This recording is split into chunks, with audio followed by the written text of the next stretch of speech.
Just waiting for the stream to connect.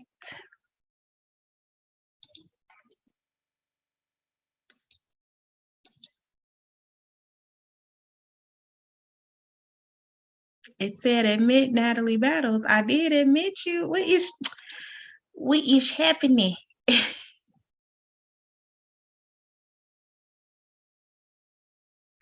All right. I says that we are live. I'm just gonna double check the page to make sure we are live. We know we are super late. We are in fact live. We are sorry to be so late. I don't know if people are gonna join us still, but we still wanted to hop on and have some sort of conversation tonight. Nat is having some tech issues with her mic, so we are still in the works of trying to get that cleared up and that fixed. But in the meantime, we have a special guest here today that is hopefully going to help us have this very important conversation with some of the latest news of the death of Twitch. Stephen Twitch Boss, who is absolutely like one of my favorites. So we think we can dance. You can dance. Alums, and he recently passed away from suicide, and we just wanted to do a mental health check-in. We wanted to really have some conversation centered around checking on your strong friends, checking on your mental health, making sure that you're reaching out for support, making sure that you're being of support. And so we wanted to have a really healthy conversation here today. We want to talk about the different phases of depression, because I've been noticing a lot of people saying, well, he didn't look depressed, or he didn't look like anything was wrong, or this is a shock that he killed himself. And so we want to talk about some of the signs, even if we don't recognize that they're signs when it comes to mental health struggles, depression, or suicide. And so this is going to be a very heavy topic. We want you all to take care of yourself during this time. So if this topic becomes too great for you to discuss, please feel free to take a break, take a step back. But it's really important that we make some space to talk about mental health and how important it is for folks to talk about it, for men to have a space to talk about their mental health, and for us never to assume that someone is happy just because they're functioning and they're getting along. So I'm going to do a really quick check-in just to make sure everybody that says you think you got it. Let me hear you say something. I got you. Yes, we got you. Welcome. We are sorry to be late, y'all, but we had to have this conversation one way or the other. And Cornell, are you with us? I am here. Perfect. So first, let's do a check-in. Nat, how you doing after all of the stress of trying to get this figured out? Girl. It's not even just the stress of like my mic not working on my computer. It was like my mic not working on my computer. I anticipated that actually not being a thing because it was that earlier. So I was like, okay. But it's the fact that I haven't had my phone for like 2 days because my phone like just cut off and would not turn back on. And I was like out all day yesterday. So today I'm like, okay, go to the store. I got to get a new phone. Then I'm like trying to get the phone activated. It's not, they don't want to activate it. It's like different things. Like you got to come into the store. So I'm like, so now I got to go the rest of the night without my phone. I thought at least tonight I would have it. And every time I'm trying to log into something to get the link to go to my old phone, it's like I'm not logged in. So Facebook like, nah, you need a verification code that we text you. I ain't got no text. I'm trying to log in on my email. They like, you need that verification code we text you. I'm like, but I ain't got my phone. So like every way I'm trying to get the link to the other phone, I need a verification code that they text me. So I'm like, yo, so what I was doing over here, y'all probably saw me in the screen like this. I was like typing out the long Zoom link address into the actual web browser on my old phone. So that's what I was over here doing. But I got it to work. Y'all can hear me. We could hear you. I mean, the struggle was real, but you made it through. You persevered. I shall Them not. tech issues. Listen, the challenge, girl. That I don't know what's been going on with tech. I still am trying to learn where Mercury's in retrograde and the planets and all that stuff because I know certain planets make certain things go out of whack, and so I I was don't so know. over here thinking that. I'm like, is I'm it? like, I what's don't know. retrograding? I don't think it is. Tech just doing what it want to do. It's cutting up, but you here, boo. You made it. You made it, sis. I'm here and I'm You hurt. Okay. you made it with the bun. I'm sorry. I'm just loving this bun. The fresh twist. I mean, it's just regal. Then you got on the royal blue. I mean, That Reaper. come through. Cornell, Yes, how are ma'am. you? Hey, Corn. What up? What up? What up, Nat? I'm all right. I'm all right. Making it every day, day by day, one brick at a time. Facts. Facts. That's literally all that we could do, each of us. And I'm so happy, excited to have you on this call. For those of you, you probably may not know Cornell, but I had the pleasure of sitting with him on a mental health panel discussion earlier this year. That was in May, I think, actually. And some of the nuggets, some of the gems that was dropped by this gentleman was just so impactful. It was so meaningful. So when I did the change of direction for the show topic tonight, I had to reach out. I was like, I know this is short notice, but are you busy? And can you hop on and have this super important conversation? Because that's what we try to do here on We Gon Talk is never speak from a perspective that we don't have, and that we, have, we want to exercise humility and make sure we're not speaking for people, especially for the mental health of Black men, because I'm not a male, I'm not an identifying male, so I could never attest to some of the struggles that you all go through when it comes to mental health. And Nat and I both share that interest in making sure that we're not over speaking or speaking out of turn.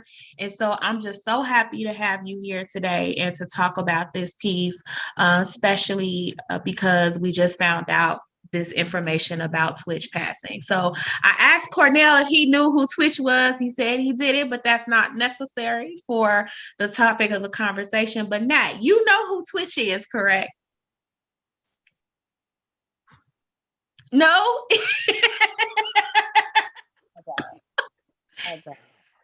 So, for those of you who do not know who Twitch is, there is a show called So You Think You Can Dance. Do you know about So You Think You Can Dance? I know about the show. I do. Okay. So, some years back, I want to say it was in 2004. It was Twitch, and the winner of the show, oh my gosh, why am I drawing a blank on this man's name? It was just in my mind. But it was two Black guys, and Twitch was the runner up for that season, and he was phenomenal. And so because he was so good, he ended up getting a lot of different parts in movies. I think he was in like Step Up, but what most people remember him from is being the DJ and a producer on Ellen DeGeneres show. And so he's just always dancing. He has a very popular TikTok where he's always doing dance challenges on TikTok, and just an all around bubbly, spirited guy. He just seems happy all the time, which is what everybody keeps saying. Like, he seemed happy. Like 2 days ago, he was just doing, this TikTok of being silly and having fun with his family. And so it was a complete and utter shock today to hear that he had passed away. But not only had he passed away, they are saying that it is a suicide, and that his wife had shared that he left the house without anything, not in his car or anything. And then they found him at a hotel with where he had committed suicide, apparently taking his life. So a lot of people are reeling today. They're trying to take it in.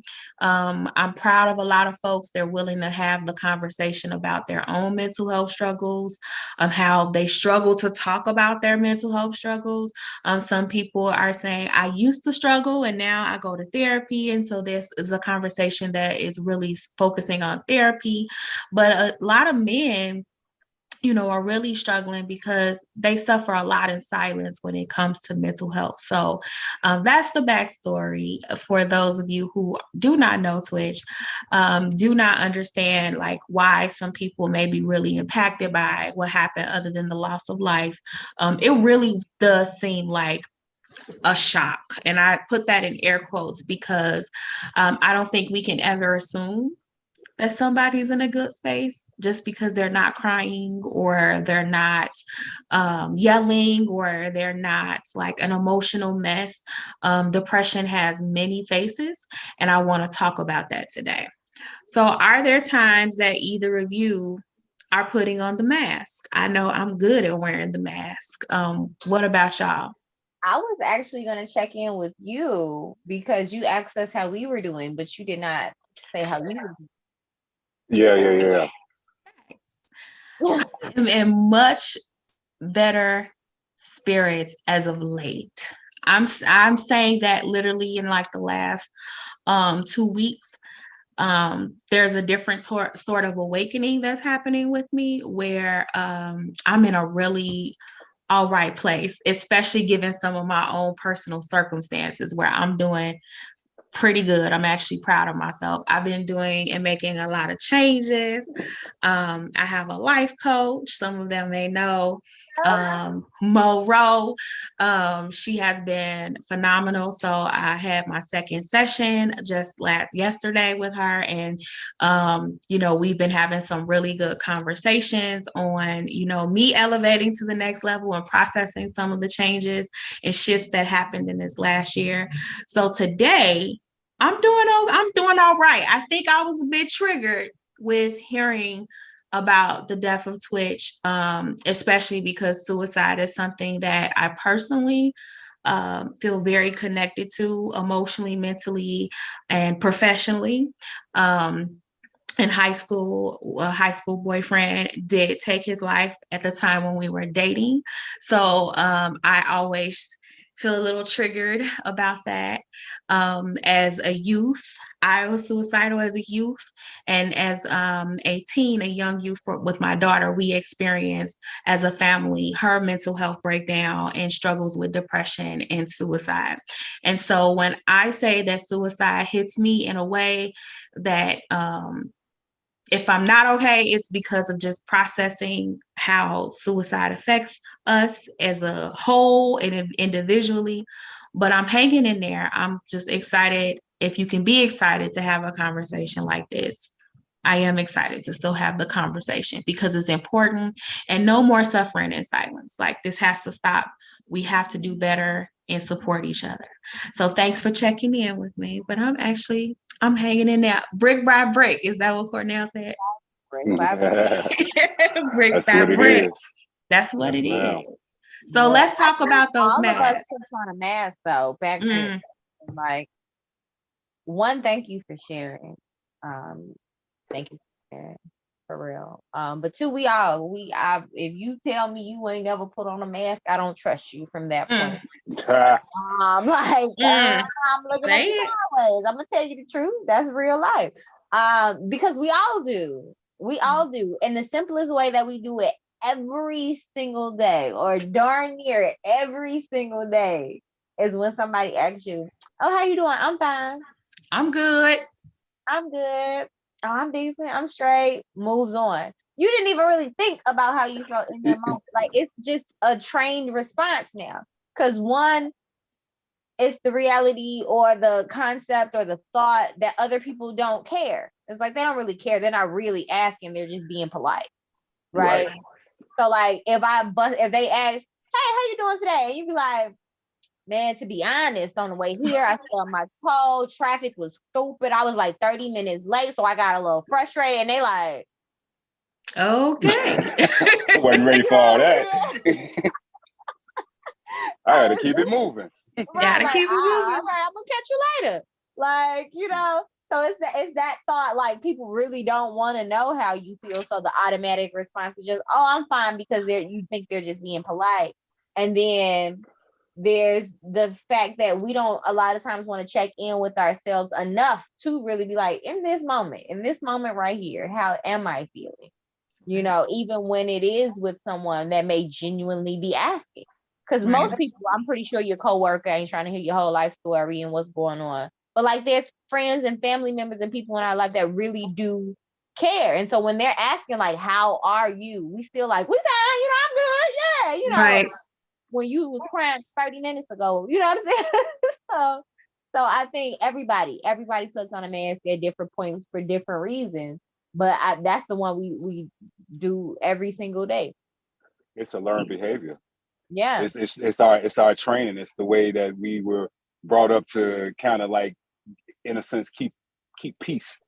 You know, Mm. yeah, between two people. You know what I mean? Because no one really like, and for the individual being asked, and I don't mean to jump on you, Natalie, or Oh no, I on your was words or anything like that.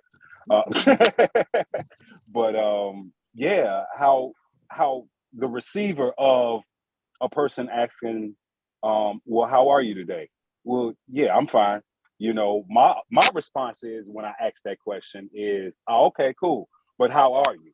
So I'll Mm. reiterate the question, because I'm genuinely concerned, because I know how it feels to be on the receiving end, and just that quick flash of, oh, okay, well, great, have a blessed day.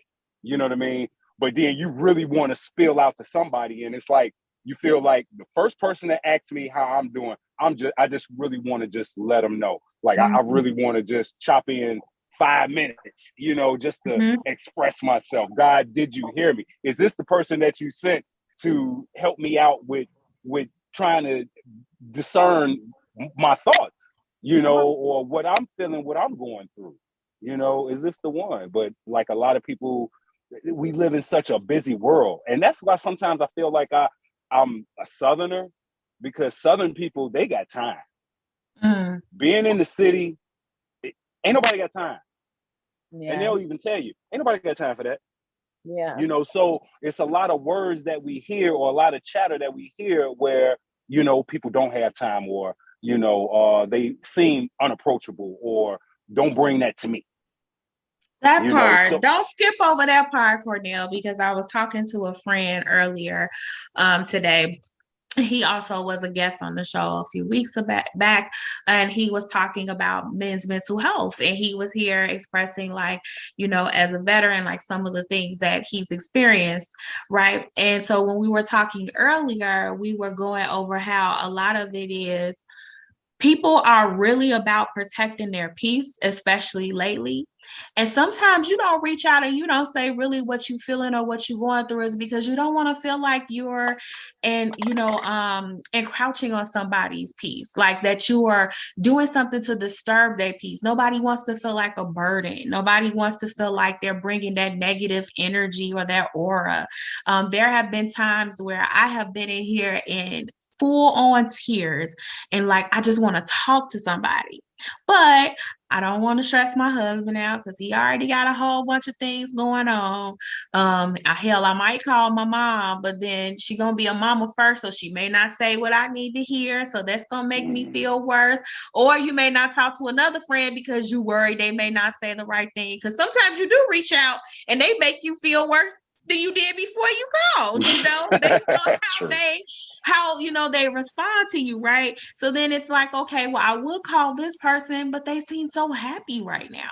Things are going on good for them in life, and I don't want to take my negativity and put it off on them, because we know that energy transfers.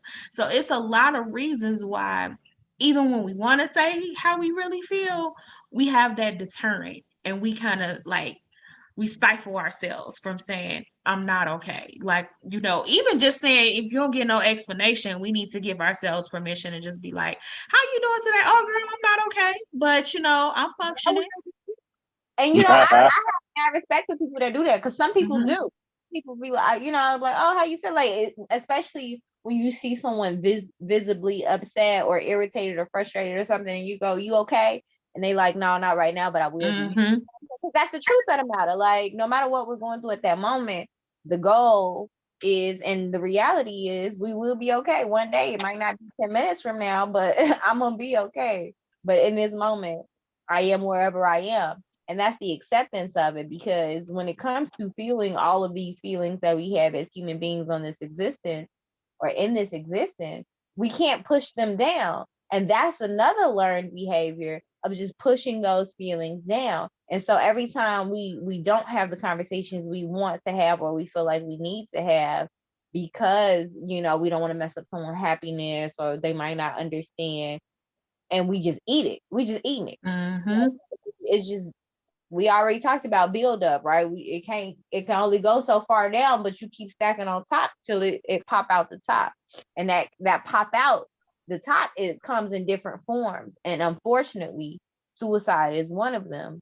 Another way, of course, is, fighting, popping off at the mouth, you know what I'm saying, cussing somebody out, whatever it may be, but it's going to come up some kind of way. You can only push so much down. So what you were just saying, Sante, reminded me of how important having a therapist is, because Mm-hmm. they are trained to talk to you. They are trained to have those conversations, because your family and friends may not have the answer.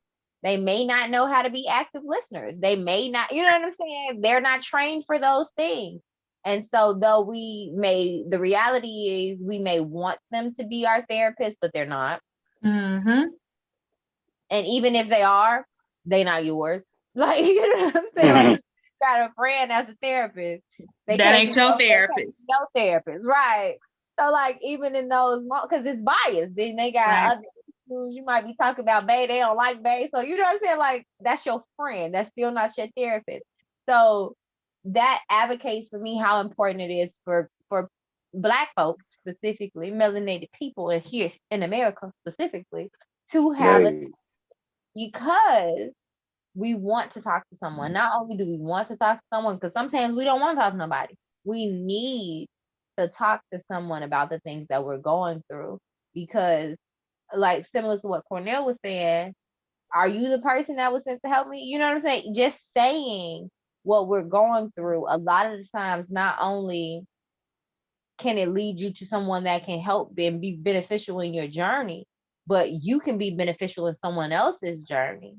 because we all go through different things in the walks of life that we're on, but so many of them are similar. So many experiences and feelings, situations, traumas are similar.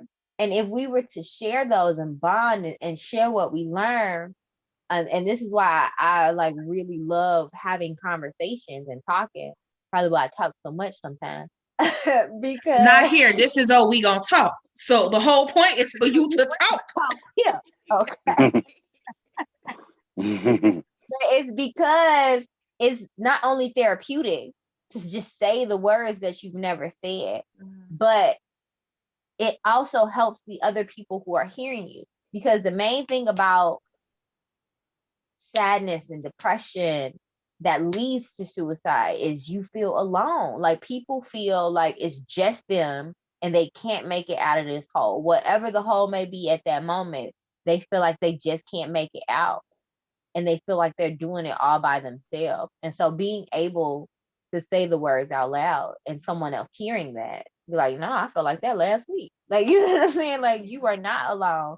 Let's get through this together. Let's see how we can help each other if we know we're both feeling this way.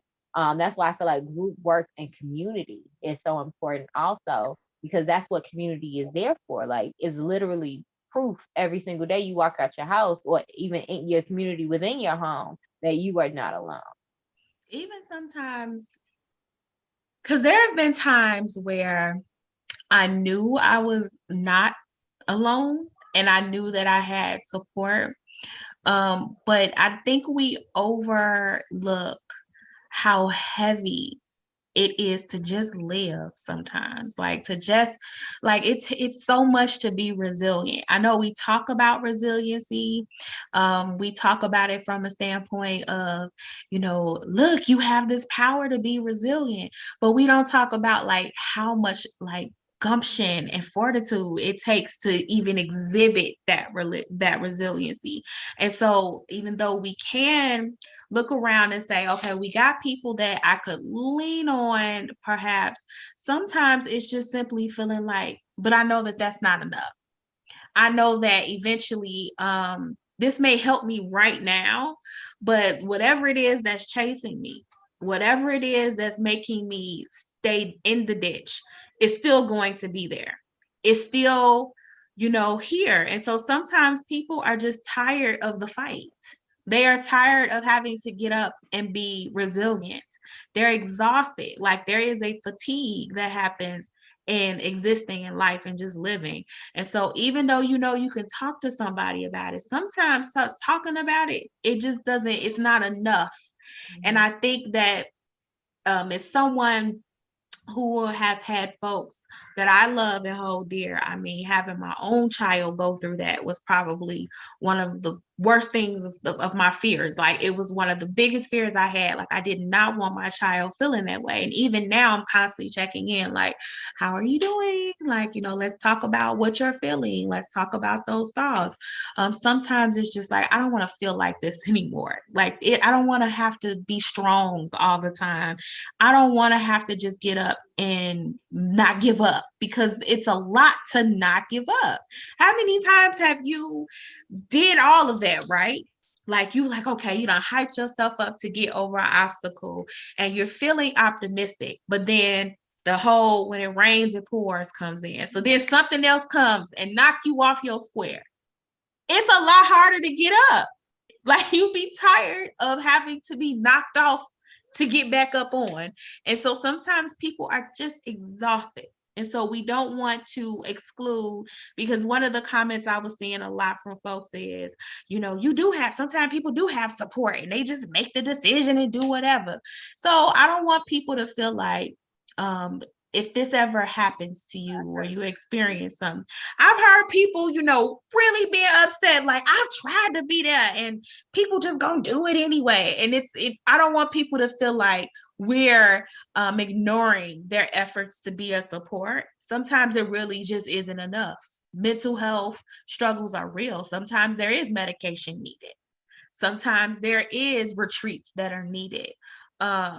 Sometimes also just it's that person, like no one person, because I know that's a big thing that's left, like after a person chooses, makes that choice and that decision, what's left after that is the family trying to figure out what happened, their friends trying to figure out what happened, if there were a public figure, like in this instant, the world trying to figure out like what happened. And when you were explaining what kind of person he was, I was thinking of Robin Williams. Yes, exactly. Thank you. I was thinking because that was the same exact reaction. He was a funny man. He was hilarious. He was our favorite comedian, like literally wholesome, happy. He just was all the feels when you saw him all the time. Every film, iconic classics. He's in our childhood and in our lives and hearts forever. And then when that happened, it was like, what? Like our funny man? Like he made me laugh. You know what I'm saying? And we all were shook by that, because the main thing you heard people say, like continuously, but he seemed so happy. Yeah, but while he was making everybody else laugh, who was making him laugh? Facts. That's facts. And it's like nowadays, more so than ever, society does not promote happiness. It just does not.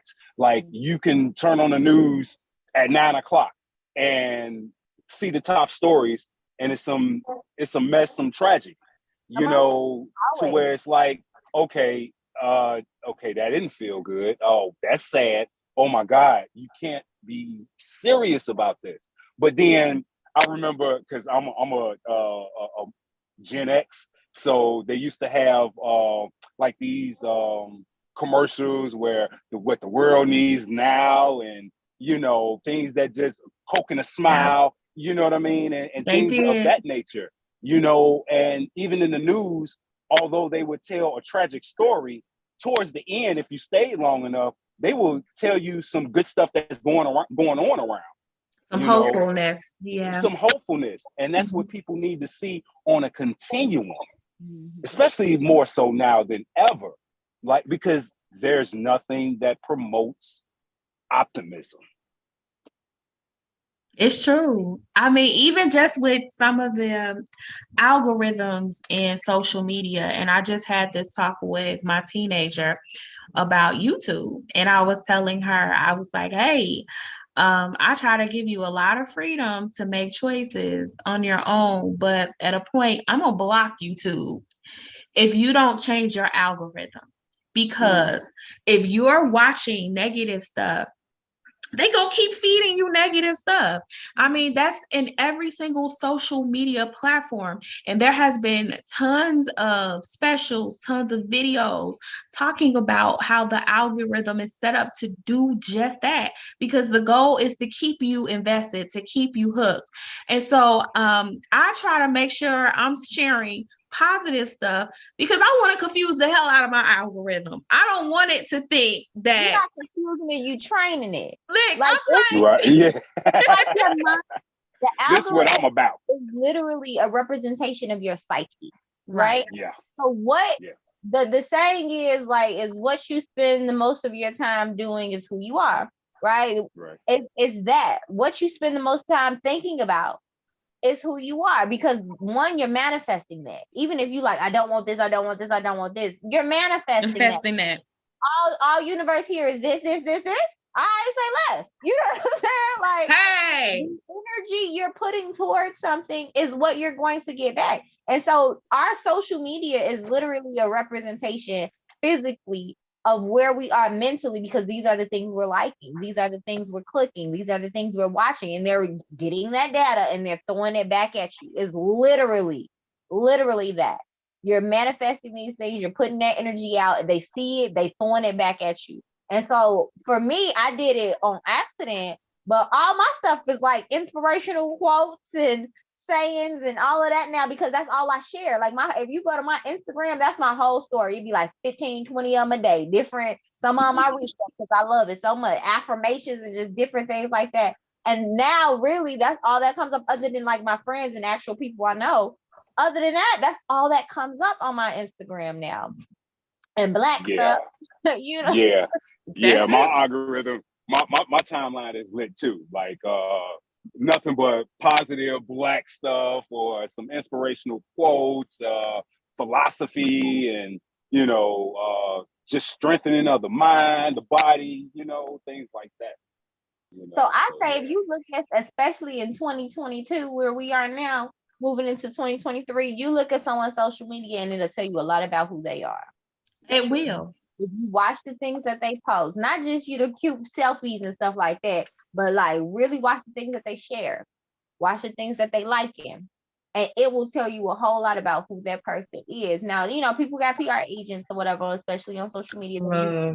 It's only so much that they can hide and really focus in on. They're gonna they probably like their timeline, their page is gonna be probably crisp, but watch the stuff that they share, watch the stuff they like it. That'll tell you a whole lot about the person. Like I can't sit around and watch fighting videos. Some people can, and all that other stuff, and that'll be their whole timeline. A People, confession. I don't right? know if other people do this, but I'm that type of person that if I'm seeing you post a lot of stuff where I'm just like, what the hell is this? I will unfollow you now. Real. And then if the unfollowing isn't helping, it takes a minute for me to completely like unfriend you, but I'm gonna unfollow you quick in a hurt. I don't want that in my timeline. It's certain things I just don't want in my timeline. And people are gonna be human. They gonna share some things that sometimes I may not subscribe to, but you got some folks that it's all they share. It's all they're discussing. And I don't want to be like toxic positive, because there is a such thing. But on the same note, I don't want your negativity like that either. Like I need to see some range of emotion. I need to see something hopeful, some sort of optimism in your life. Like we going through it. Yeah, people go through struggles in life, but ain't nothing that you can share positive. Like how do you help yourself get out of that hole? Which is one of the things I was trying to tell my daughter. Like you are creating or feeding some of your own anxiety. And that's what I was telling her. I said, you are feeding the anxiety monster. by these videos. So if you don't figure it out, I'm gonna block it all together, because you need to change your algorithm. And you also sometimes need to change your circle. You may need to change who it is that you hanging out with. Real quick. Who you talking to every day. So fast. Secondary trauma is real. Yeah. Secondary and vicarious trauma is real. It's just like, I say a bunch of times when we talk about the generational curses and generational trauma, as I started my healing journey and I started really taking stock of what trauma was mine, it's a lot of trauma I didn't go through. It was like, now this never actually happened to me, but yet I feel all the effects of the trauma as if it did happen to me. And the reason that is because it's secondary. I've gotten it from someplace else, whether it was my parents, whether it was my friends around me, or just, watching the news every day, to Cornell's point. We do absorb secondhand trauma. We do absorb it like secondhand smoke. And they was telling us for a long time, secondhand smoke was more, detrimental than if you actually smoked the cigarette. You don't think the same thing happens with trauma? If you are breathing it in constantly, it's bound to affect you. It's bound to hurt your lungs, hurt your body. And that's not to say don't show up for your friends or don't be a listening ear, because there's a balance, there's a fine line, right? But there is a definite balance in how you can be there and be supportive, but it's not all you breathing in. It's not all you taking in. That's where boundaries come in. Now, like, understood, we started off by saying, people don't share because they don't, think people care, and, or bringing people down and stuff like that. But like you said, there's never 100% positive. There's never 100% joy. There's balance in life. There's going to be some ups and some downs and some mute points. It's a roller coaster, literally, right? Thanks. So there's going to be a balance of emotions. Again, we are human beings living in this existence, or beings living in this existence. The point is to experience. I feel like the way we live in society today makes and breeds and causes depression, anxiety, the suicide and all of these. Yeah. Literally breathe it. Not only just the I ain't got time to go, but literally look at the things that's popular culture that the people who are controlling it, as far as ownership of these companies and corporations, are pushing forth. The music, TV shows, we were talking about the algorithms, like all of these things that are popular culture that are basically programming our children and us. What are they saying? What are they doing? What's being experienced on a day-to-day basis? Everything is energy. Energy is transferred, right? Everything works at a certain vibration. Everything, even solid matter, okay? The chair you sitting in, that's actually is vibration. You know what I'm saying? So if all of this is out in the world going 24/7, negative, I ain't got time, energy, frustrated, and then you have people acting on the things that they're seeing and doing, and then you just got some crazy beings out there as well that come that way, right? You got that too. And people experience hurt. People experience the system, again, is not set up to teach you how to handle all of these big emotions that you have since you come here as a little smush baby, right? And you grow up having bigger emotions, bigger feelings, and you're getting bigger, and the emotions are getting bigger, the situations are getting bigger, they're getting riskier. All of these things are happening, and nobody's teaching you how to manage these emotions. Nobody's teaching you how to understand them. Nobody's teaching you how to set those healthy boundaries. Nobody's, right? And so all of this is pinning up, and it's a bottle. It's a big bottleneck, and everything's pinning up. Or think of it like a snowball rolling down a snowy hill. It just keep getting bigger till it's knocking over. That's what's happening to all of these different people. And so even when we say, like, you can't find nothing to be joyful about, some people really can't. They really can. No, they can't. Some people really can't. And like, even though, everybody goes through things, we also have to really remember that the severity of how much people go through varies. It I, varies. it, Facts. like You I done said that. wholeheartedly know that I am privileged. You know what I'm saying? Like I wholeheartedly know that I am privileged. And I do not take that for granted. That don't mean I ain't got no struggles. That don't mean I ain't never cried. That don't mean I don't mean none of that. I done did all of that. But I know that I am privileged. I taught babies. I'm talking about my students, my kids. I've worked with parents and adults. I've had conversations with friends and family members. Like I've seen some things. I've talked to some people and their experiences. I don't even know if I would have made it through. You know what I'm saying? Listen. Mm-hmm. I And do. so in those situations, if we don't really start taking a hard look at the way we are deciding to live, because we can go against the system that's in place. That's just the system.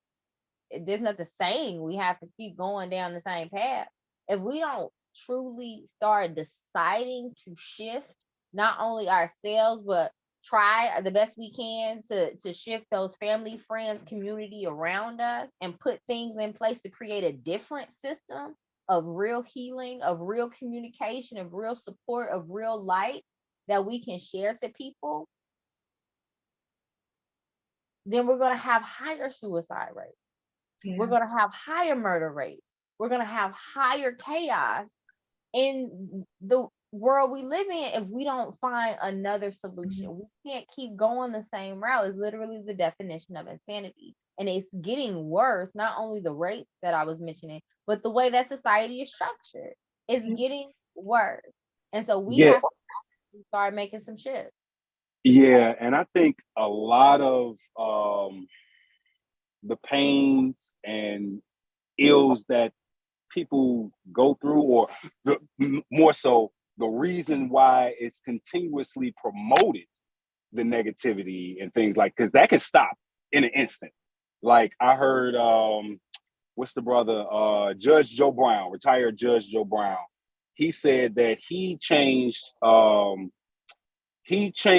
dynamics of black men incarceration by 60% by Mm-hmm. having a stand up program, a male stand up program, and he was able to chop that rate of men going to jail from 86% down to 16%. You know, he said he said you could change the dynamics of the world in 6 days, and you just create a trend. Mm-hmm. By creating a trend, you see how many trends start each and every week, and everybody jumps on board. You Mm-hmm. know, it's just it's crazy. But Yeah. without all of the so getting back to the mental health part of it, someone's getting paid from it, and that's why they do the things to help to feed Yeah. people's anxieties and depression, and make sure that the family structures aren't together and that communities are broken, and then that our communities look desolate, and things Mm. like this. No one's putting money into that, but they'll put money into prescription drugs. They'll Mm-hmm. put money into private prisons, because a person lose their mind. They'll put money into, cemeteries. What, Trump got a cemetery that he made out of a golf course, and he gets paid. So it's money in pain. Yeah, absolutely. I think that is the top sellers in capitalism is insecurity, it's trauma, and it's pain. It's pain, whether it's physical pain, right, with the prescription drugs and all of those things, or you're trying to mask your pain by your PR agencies and, trying to keep up with the Joneses or trying to look happy all the time. Like that is a big reason why people never are going to change with how we, you know, are feeding it to people, why it's happening that way, because they are capitalizing on it. They're making so much money from it. The insecurity factor. I remember when Steve Harvey, Think Like a Man, the book first came out. And I was not a fan of this book. And all my friends were like, I love it. I love this book and blah, blah, blah. And it was like the biggest thing where all the females in my world that I knew was talking about this book. And I was just like, and people was like, what do you have against the book? And I was like, this whole man is capitalizing off the insecurities of predominantly Black women who are afraid of being alone. They don't want to be alone. They want to be married. And I felt like he was doing it in a very digestible way where, you know, you had Kevin Samuels who was doing it in a very just mean-spirited way, a very blunt way. Steve Harvey just did it in a more digestible way. But he did the same thing. He capitalized off our insecurities and he made millions of dollars for this book. And really, I don't know too many people where it really actually got them the relationship that they wanted, but it was just the feeling of that you were going to get that because this person was a man and he should know how to get another man and what he wants. And I'm like, no, he's capitalizing off of your insecurity. And I don't like that. And I think that happens in so many aspects of life and society. It's about what can I make from it, or how can I use this to get more from myself. And all the while we're getting sicker mental health wise, we're getting sicker physically, even you know, spiritually, like we're getting worse and worse off. It's the Walking Dead out here. Like, it's literally the Walking Dead. Like, people are talking about the vaccine's gonna make zombies, all types of stuff. But like, we already zombies, right? Already the Walking Dead out here, and already. It's crazy that we don't realize it because we're not present or allowed to be present enough to realize it. Because again, it's always the go, go, go. I got something to do, and then I'm in that club. I always got something to do. Okay, but I also try to remind myself to be present enough to just see what's right in front of me. They are doing stuff right in front of us, and half the time they tell us what they're doing, and we still going for the okie doke. When we look at how our communities are set up and how so many people are afraid just to walk down the street because they like, man, people carjacking, people robbing, people just shooting, people doing this and that and that and the third, that we can't even truly live and experience the way we were meant to be here because we're afraid to walk out of the front door. We are in the Wild Wild West. Like, we are literally in Walking Dead time because it's spiritual. These people are just bodies out here. They don't have a spirit. They don't have a conscience. And we have to look at, y'all know my favorite thing. But why? Why? Right? I'm not blaming the zombie. I'm not blaming the zombie. Because it's a lot of factors as to why they are zombies. Why we are zombies. Zombies. What was the sickness that infected them? I'm not gonna walk up to the zombie and start shaming the zombie. They didn't be like, hey, I'm gonna turn into a zombie today and thought that was cool stuff. Something happened to them that turned them into a zombie. So we have to look at that. And then how do we resuscitate? Because the zombies that we're dealing with, some of them can be brought back. They can. So how do we start formulating a cure? Because they're out here, they're wandering, they have no aim. Zombies just used to just walk, right? Just drifting until they was ready to eat you, right? That's what people are, that's what they doing out here. They just drifted. And we just running. We the people that's alive running, trying not to get caught by the zombie. I'm gonna be honest. I'm only recently becoming alive. And when I say recently, I mean very, very recently, because I am what I like to really get people to understand is the vast majority of adults are functioning adults, but they are not healthy. They are not living. They are not, awoke. They're not awake. They're just existing. They're just going through life, existing, going through the motions, autopilot.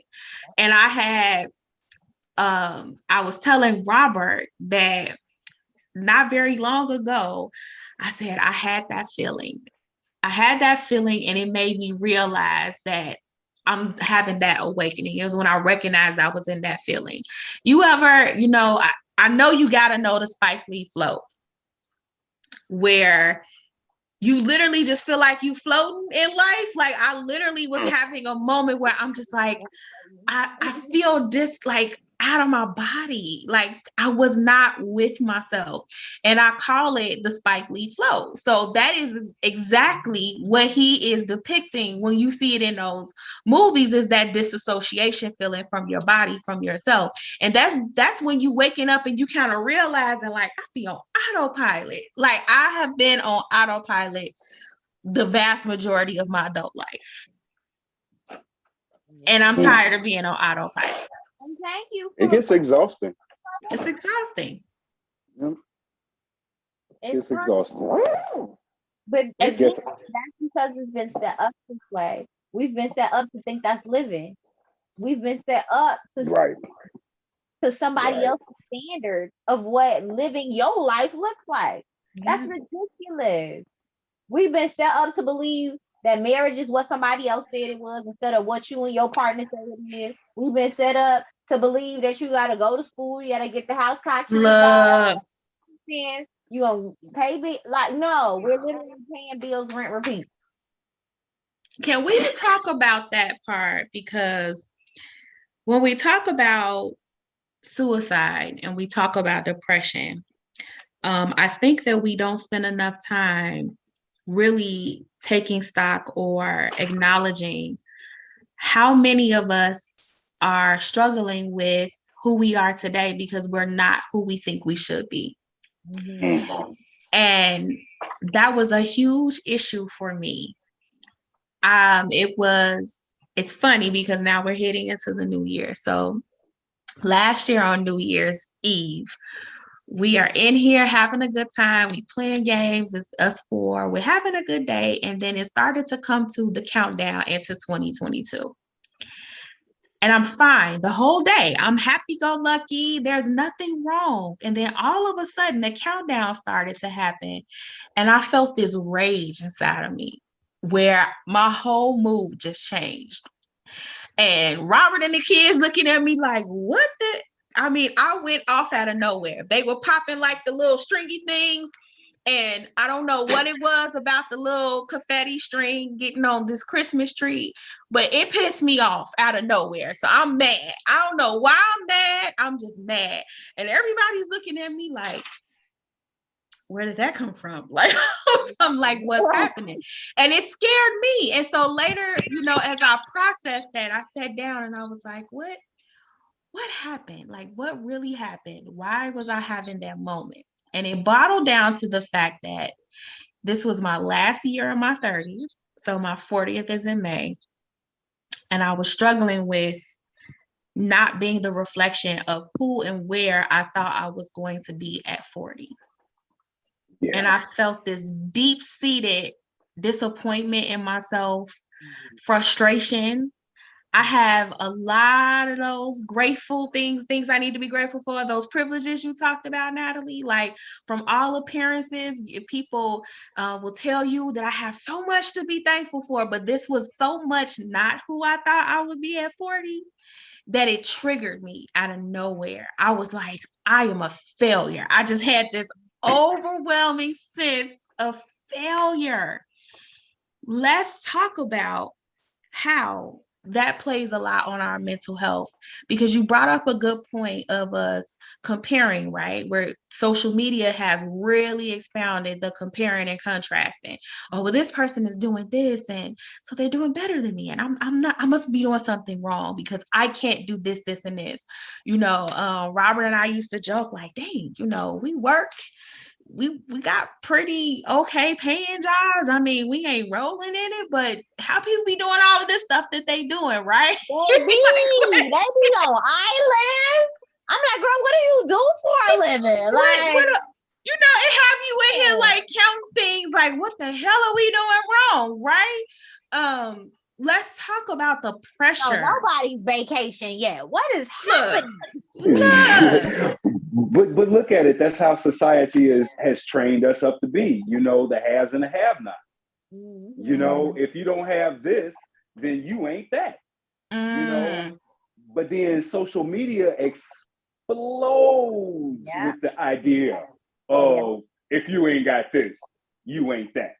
Because everybody wants to appear like they got it. Exactly. Even with the Joneses. Exactly. And a lot of those appearances that people make, I think they're happy in that moment, but then I guarantee you when the camera's turned off, they're not happy. Yeah. And that's the same thing with relationships. Everybody got relationship goals and do. And I think it's fine to have things that you want in your relationship. Like if you want to be friends with your partner, that's amazing. You know what I'm saying? If you want to one day go on trips, that's amazing. If you want, someone you can explore and experience and travel with, great things to have on your list. You know what I'm saying? But saying like this couple in particular, I want to be them. That's too much. That's too much. That's too much. Like you again can pull things, characteristics, traits that you may want to experience that you think are necessary for you to have a loving long-lasting relationship. You know what I'm saying? Like if you're a traveler and you're an adventurer, want to jump off bridges and stuff, you need somebody that's either gonna do that with you or be down there taking a picture while you falling. You know what I'm saying? Yeah. It's facts. If he at the crib while you like, I'm gonna go jump off this building, baby. He like, I take pictures. You know what I'm saying? That's probably not gonna work. I don't know. It depends on the person again. But I mean, so you should have those type of things. Yeah. And if someone else's relationship brings that up for you in a healthy way, note that and be like, okay, you know what? I do need somebody that matches this part of me. Or that would be nice if, my partner also did this with me because I enjoy this or whatever it may be. But we got to stop idolizing and fixating off of people. These are human beings. Same thing with celebrities. Like these are. Yep. And now we have even more to fixate on because now we got regular people to fixate on. And now they social media famous just for doing whatever it is they were doing. You know what I'm saying? We have to stop that and start going inward. And I think the main reason why we so quickly fixate on other people to the extremes that we do, which makes us extremely unhealthy because, again, we're comparing.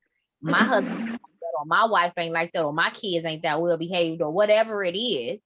Oh, I ain't got that purse or them shoes. Now you going broke. You just work 15 hours and you spent the whole check on a bag. Right. But your kids eating ramen. Like, you know what I'm saying? Priorities. Can we stop? And it's so easy to do it because it breeds the insecurities that y'all talked about earlier. Like if I'm already unhappy with me or my upbringing or whatever it was, then I'm going to fixate to this because that is what I want. I'm idolizing this. And then that person got it too. Okay, now I'm idolizing that and I'm going to follow this and I'm going to subscribe to this, hit the notification bell. I need all the alerts for this. Because you're pouring all of that and focusing on these things in other people instead of creating it for yourself. The self-work in that is saying, okay, if I see these things that I feel I want or that aligns with me, what can I sit down, plan out, work towards within myself so that I can manifest that within my life? Yeah, but first you got to fix those blockages that prevent you from having those things. Absolutely. That's because they do exist. Yeah, they do exist. They definitely exist. And a lot of people are afraid to look at themselves in the mirror, to look at their ugliness, their flaws, their shortcomings and things like that. So that's why they take a social media break for 5 hours, to look at someone else's life, and imagine their life being like that. But you don't want to take that same 5 hours and just like revisit your childhood What has hurt me during my childhood? What was it that was said to me as I was growing up that might be a hindrance for me today? Like, what are some of the things that I overheard or saw that put a obstacle in my way to keep me from becoming or getting to attaining to my higher self? That part. Yeah. It's really hard to take a look. And when I'm talking about like therapy, I noticed that that's the hardest part of the therapeutic journey, is that it's fine. Those people, when they start thinking about truly entertaining the idea of going to therapy, is usually because they want the opportunity to talk about their pain and how others have hurt them.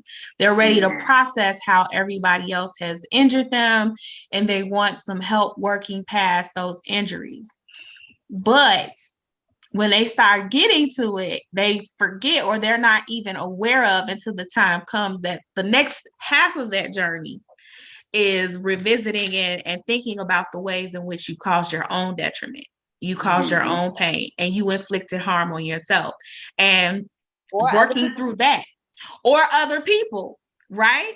But most importantly, yourself, because it's so much easier to point the blame at somebody else for where you are in life, or what mistakes or transgressions they made against you. But it's so much harder to talk about how you did those things to yourself.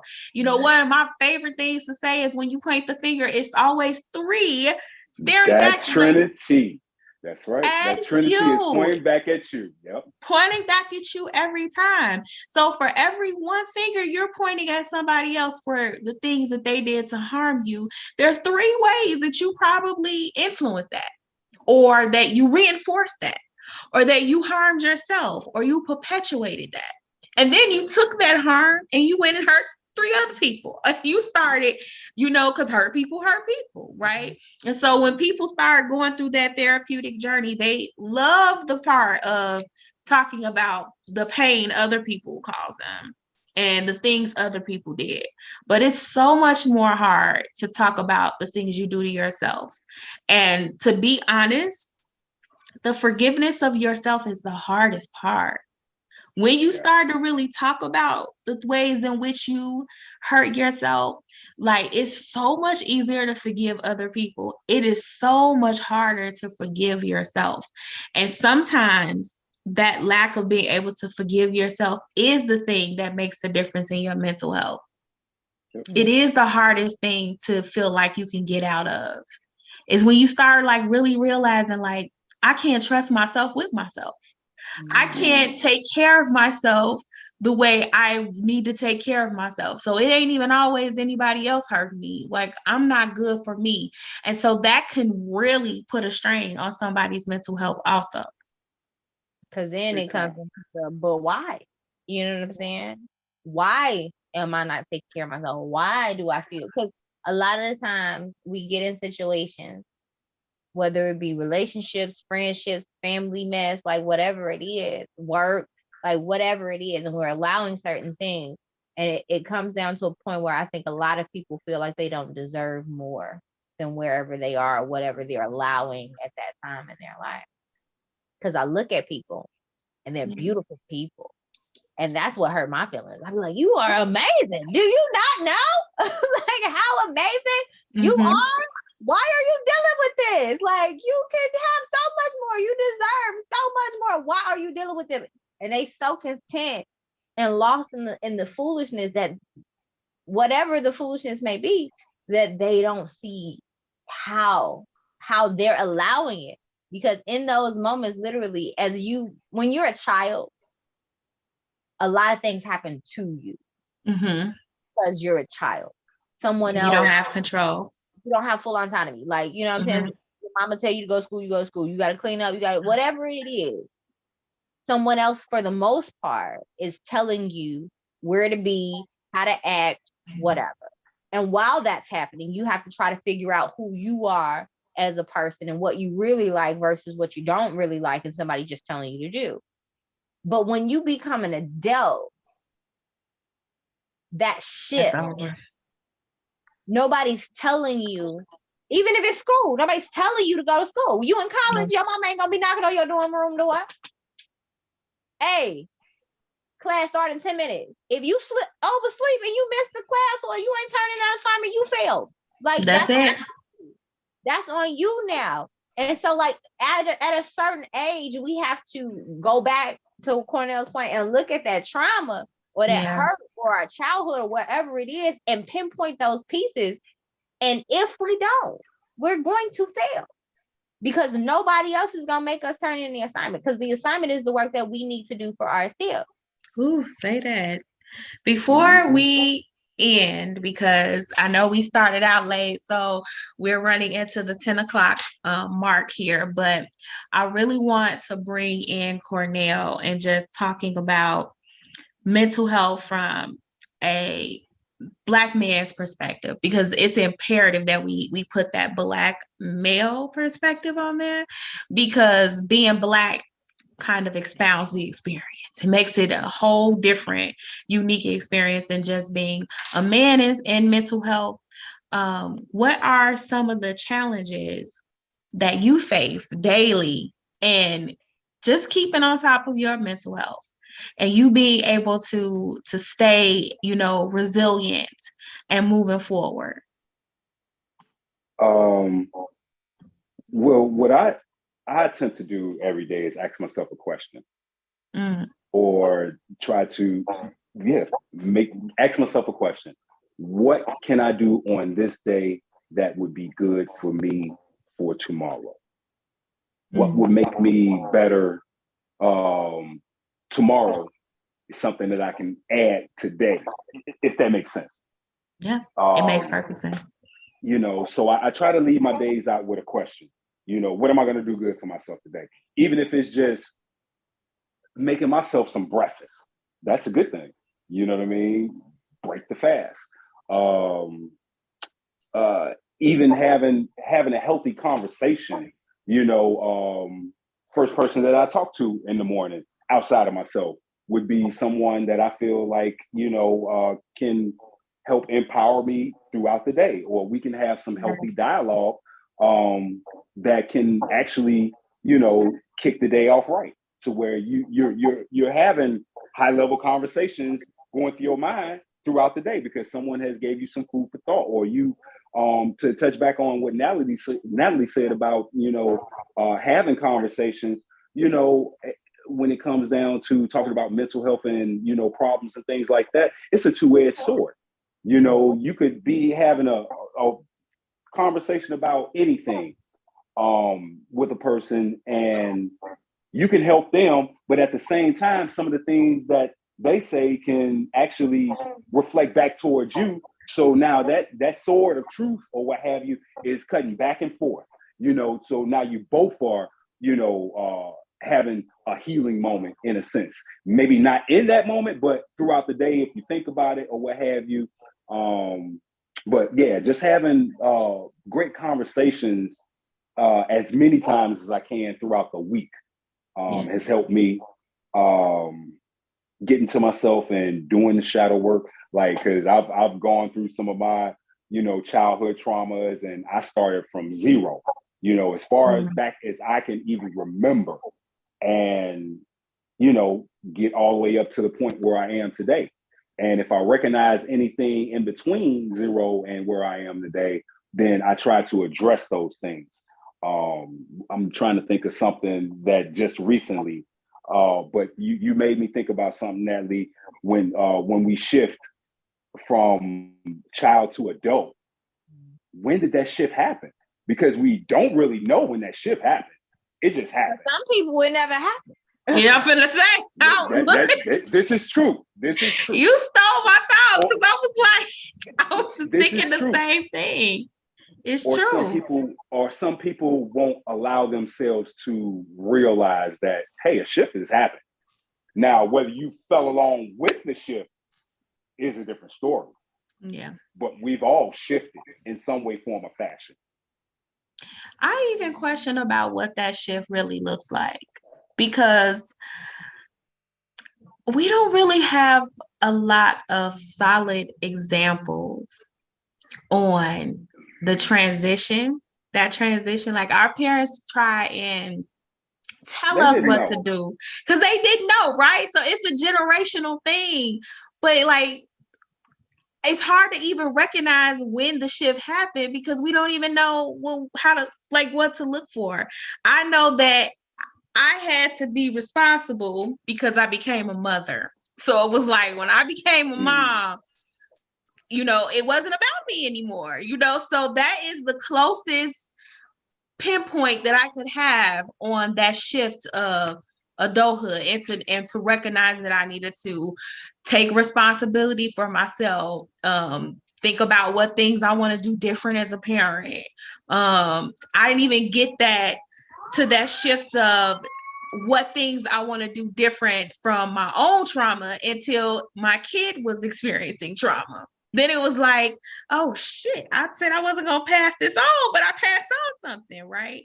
So I think it's really hard for us to even recognize when that or pinpoint when that shift happens because we don't really have a measurement or something to compare it to. Now, I think we're growing every single day. Like we're gonna always grow. Like the myth, going back to society and expectations that people put on us, is deadline of let's say 30, and you got it all figured out. Like you have it together by 30. Like if you still trying to figure something out at 30, you ain't do it right. Like that's the myth. I got 5 more years because I'm 25. Yeah, girl. You got time. I'm 25 after I done told y'all I was 40. It's a lie. Like every single day we're growing, we're shifting, we're changing. And what adulting looks like is going to change. What you want for your life is going to change. The more you learn, the more you grow. And I've heard for a lot of people, having children is a big pivot to really growing up because that it is a weight and a huge responsibility to have a child. But the person depending on you for food, air, water, like everything. Like, right. But also they're mirrors. They're mirrors. And so when we talk about doing, Cornelia, that shadow work, that self-work, like really looking and reflecting, a lot of times we can pivot away from that when we don't have a mirror. With children, we have a direct mirror. We They say. I think Natalie froze. No.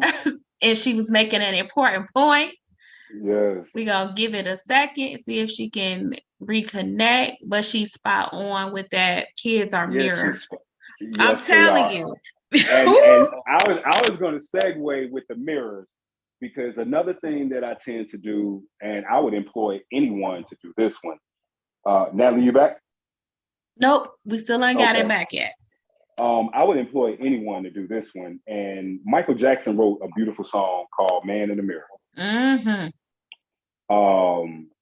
If you can take 1 minute out of your life and just stare in the mirror into your own eyes and hold that stare,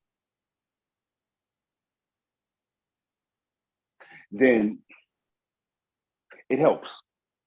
Because I've noticed points where I've done mirror work and I've stared myself in the mirror and I might have had a thought and then I take my eyes off of myself. Like, wait a minute, I'm not supposed to be afraid of myself, or I'm not supposed to, back down from myself. What was that?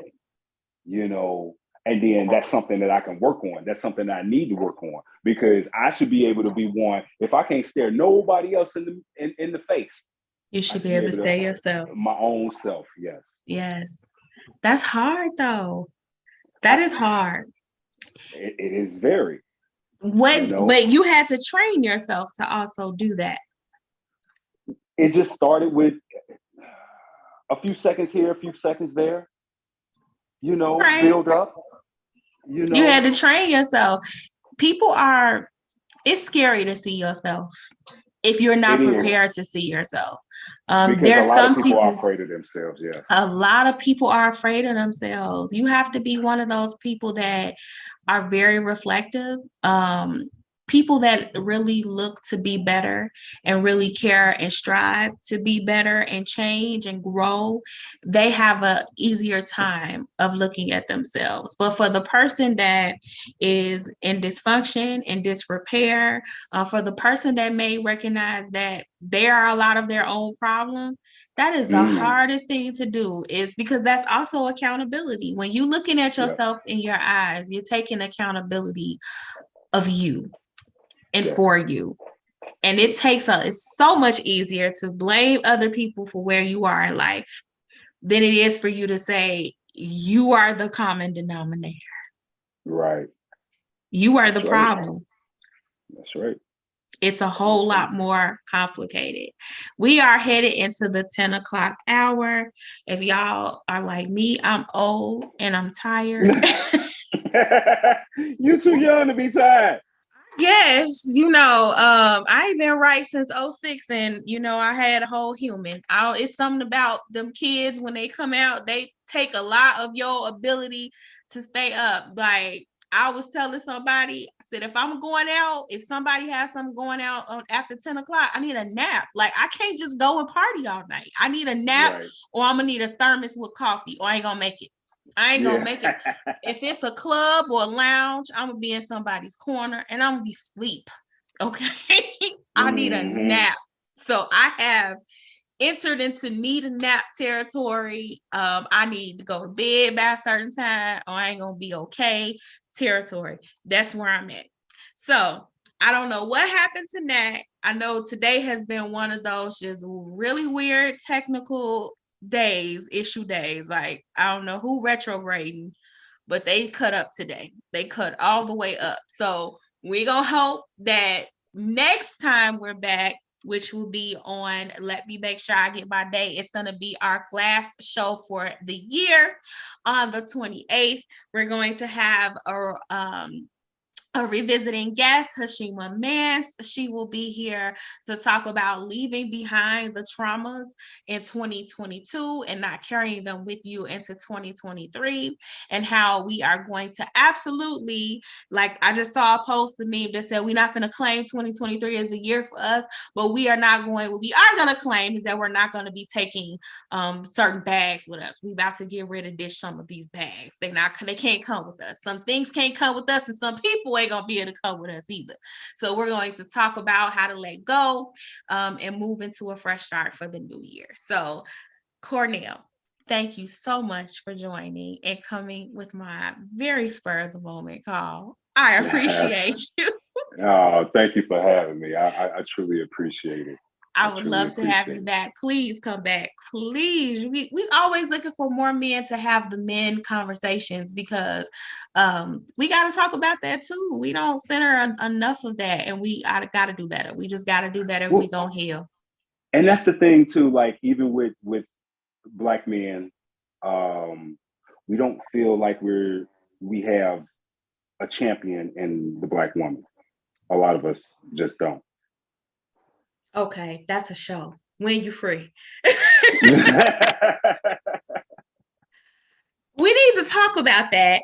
And we need to talk about that because I see it from both sides. Like I agree to a certain extent.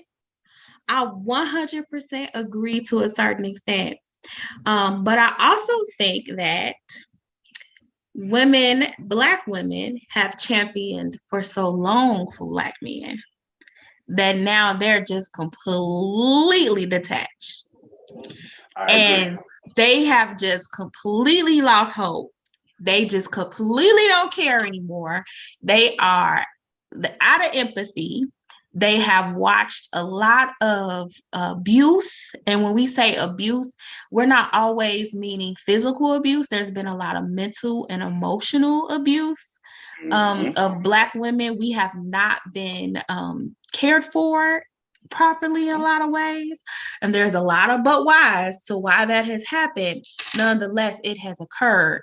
And so we aren't championing for each other. but that's a conversation we need to get like nitty gritty in and not like sugarcoat it. Because I feel like when we have the conversation, we kind of always practice restraint and we don't really go in. And so we don't really tackle some of the real issues. So I'm ready if you ready. Can you come back and have that convo with me? I actually can. We're gonna have to set that up. So be looking out for that next time.